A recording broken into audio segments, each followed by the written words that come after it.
ഓം നമോ വെങ്കിട്ടേശായ. നമസ്കാരം. ആത്മീക്യം കുടുംബത്തിൻ്റെ പുതിയൊരു പതിവിലേക്ക് എല്ലാവർക്കും സ്വാഗതം. നാളെ ശനിയാഴ്ചയോടുകൂടി വരുന്ന അമാവാസ തിഥി. ഇന്നു രാത്രി 7:25 തുടങ്ങുന്ന അമാവാസ തിഥി അവസാനിക്കുന്ന സമയം എന്ന് പറയുന്നത് നാളെ 29-ാം തീയതി ശനിയാഴ്ച വൈകുന്നേരം 4:27 നാളെ അമാവാസ തിഥി മാത്രമല്ല, മഹാശനിമാറ്റം കൂടി നാളെയാണ് നടക്കുന്നത്. കൂടാതെ തന്നെ ശനി ഭഗവാന്റെ പ്രിയപ്പെട്ട ദിനമായ ശനിയാഴ്ചയും കൂടിയാണ്. ശനി ഭഗവാന്റെ മാറ്റം എന്ന് പറയുമ്പോൾ ചിലർക്ക് അഷ്ടമശനി ഉണ്ടാകും, ചിലർക്ക് കണ്ടകശനി ഉണ്ടാകും, ചിലർക്ക് 7.5 ശനി ഉണ്ടാകും, ചിലർക്ക് ഇതെല്ലാം വിട്ടുപോകുന്നുണ്ടാകും. ശനിദോഷം മാറിപ്പോകുന്നവർക്ക് എല്ലാവർക്കും തന്നെ വളരെയധികം സന്തോഷം കാണും. അതുപോലെ തന്നെ ശനിദോഷം തുടങ്ങുന്നവർക്ക് എല്ലാവർക്കും തന്നെ വളരെയധികം ദുഃഖവും ഉണ്ടാകും. അങ്ങനെ തുടങ്ങുന്നവർ ഞാനിവിടെ പറയുവാൻ പോകുന്ന ഈ പരിഹാര മാർഗം ശനി ഭഗവാന്റെ പ്രീതിക്കായിട്ട് ചെയ്താൽ മതിയാകുന്നതാണ്. നിങ്ങൾക്ക് എല്ലാ ദിവസങ്ങളിലും ഈ പരിഹാര മാർഗം ചെയ്യുവാൻ സാധിക്കുകയാണെങ്കിൽ വളരെ ഉചിതം. അതല്ല എന്നിരിക്കെ എല്ലാ ശനിയാഴ്ച ദിവസങ്ങളിലെങ്കിലും നിങ്ങൾ ഇത് ചെയ്യേണ്ടതാണ്. സാധാരണ നമുക്ക് എല്ലാവർക്കും അറിയാം, ശനി ഭഗവാന്റെ വാഹനം എന്ന് പറയുന്നത് കാക്കയാണ്. കാക്കയ്ക്ക് ഭക്ഷണം കൊടുക്കുന്നത് നമ്മുടെ ജീവിതത്തിലെ പാപകർമ്മങ്ങൾ ഇല്ലാതാക്കുവാൻ സഹായിക്കുന്നതും അതുപോലെ തന്നെ ശനി ഭഗവാന്റെ കാഠിന്യം നമ്മുടെ ജീവിതത്തിൽ നിന്ന് കുറയുവാൻ സഹായിക്കുന്നതും ഒന്നുകൂടിയാണ്. നമ്മളിൽ ചിലരുണ്ടാകും എപ്പോഴും കാക്കയ്ക്ക് ഭക്ഷണം കൊടുക്കുന്നത് ഒരു ശീലമാക്കി വെച്ചിട്ടുണ്ടാകും. അവരുടെ ജീവിതത്തിൽ എത്ര തന്നെ പ്രശ്നങ്ങൾ ഉണ്ടെങ്കിലും അതെല്ലാം തരണം ചെയ്യുവാനുള്ള ആ ഒരു മനസ്സ് അവർക്ക് ദൈവാധീനം കൊണ്ട് ലഭിക്കുന്നതായിരിക്കും. നാളെ രാവിലെ 6 മണി മുതൽക്ക് 12 മണി വരെയുള്ള സമയത്ത് നമ്മൾ കുറച്ച് ചോറെടുത്ത് അതിൽ കുറച്ച് തൈര് കലർത്തി കുറച്ച് കറുത്ത എള്ളും കലർത്തി ഒരു ഉരുളയാക്കി കാക്കയ്ക്ക് കൊടുക്കുന്നത് നമ്മുടെ ശനിദോഷ കാഠിന്യത്തെ ഇല്ലാതാക്കുവാൻ സഹായിക്കും. ശനി ഭഗവാന്റെ അനുഗ്രഹം നമ്മുടെ ജീവിതത്തിൽ ഉണ്ടാകുവാൻ സഹായിക്കും. അതുപോലെ തന്നെ നമ്മുടെ പിതൃദോഷങ്ങളും അകന്നു പോകുന്നതായിരിക്കും. ഇത് നിങ്ങൾ നാളെ മറക്കാതെ ചെയ്യേണ്ട ഒരു കാര്യമാണ്. ഇനി ഞാൻ ഇവിടെ പറയുവാൻ പോകുന്ന ഒരു കാര്യം കൂടിയുണ്ട്. അതായത് സാധാരണ അമാവാസ ദിവസങ്ങളിൽ കുലദൈവ വഴിപാടിനും അതുപോലെ തന്നെ പിതൃ വഴിപാടിനും അനുയോജ്യമായ ഒരു ദിവസമാണ് എന്ന് നമുക്ക് എല്ലാവർക്കും തന്നെ അറിയാവുന്ന ഒരു കാര്യമാണ്.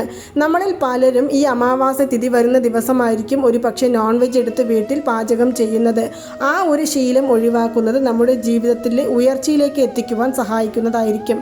അമാവാസ ദിവസങ്ങളിൽ പ്രധാനമായും പിതൃവഴിപാടും കുലദൈവ വഴിപാടും ചെയ്തു വന്നാൽ തന്നെ നമ്മുടെ ജീവിതത്തിലെ പകുതി പ്രശ്നങ്ങളെല്ലാം തന്നെ ഇല്ലാതാകുന്നതായിരിക്കും.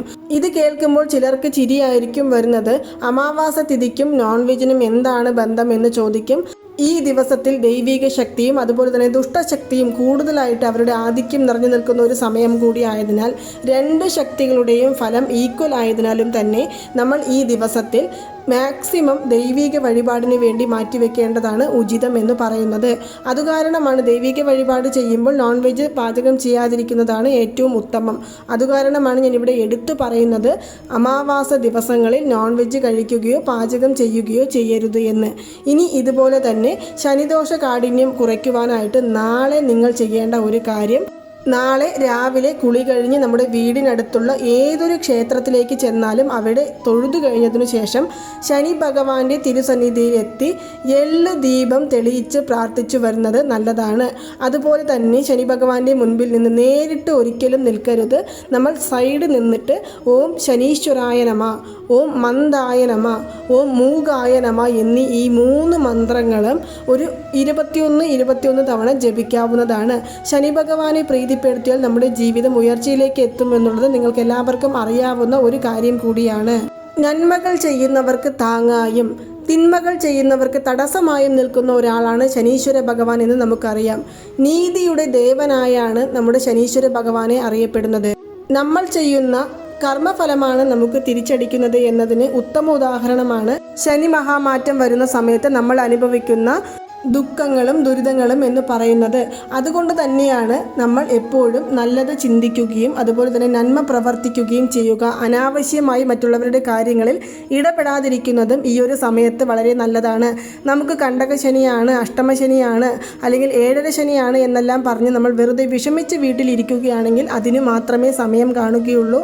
നമ്മൾ പോകുന്ന പാത ശരിയായ പാതയാണെങ്കിൽ തീർച്ചയായും ശനി ഭഗവാൻ നമ്മളോടൊപ്പം തന്നെ ഉണ്ടാകും.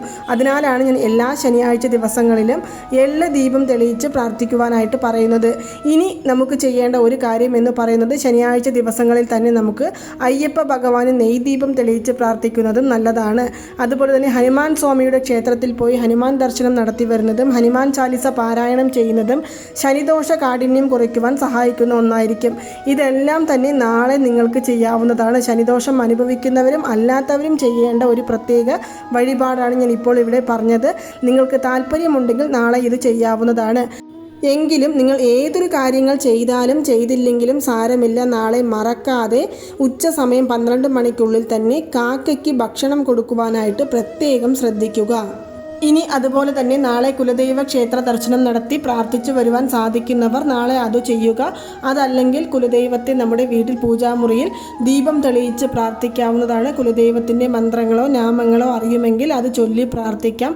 അതുമല്ലെങ്കിൽ കുലദൈവത്തെ മനസ്സിൽ വിചാരിച്ചുകൊണ്ട് നമുക്ക് പൂജകളും വഴിപാടുകളും ചെയ്യാവുന്നതാണ്. അപ്പോൾ നാളെ ഒരുപാട് പ്രത്യേകതയുള്ള ഒരു ദിവസം കൂടിയായതിനാൽ നിങ്ങളെ കൊണ്ട് ഏത് വഴിപാടുകളോ താന്ത്രികങ്ങളോ പരിഹാരങ്ങളോ ചെയ്യുവാൻ സാധിക്കുകയാണെങ്കിലും അതൊന്നും തന്നെ വിട്ടുകളയരുത്. കഴിവതും നമ്മുടെ തൊട്ടടുത്തുള്ള ഏതൊരു ക്ഷേത്ര ദർശനമാണെങ്കിലും നാളെ നടത്തുവാനായിട്ട് ശ്രമിക്കുക. അപ്പോൾ നിങ്ങൾക്ക് എല്ലാവർക്കും ഈ ഒരു വീഡിയോ ഇഷ്ടമായി കാണുമെന്ന് വിശ്വസിക്കുന്നു.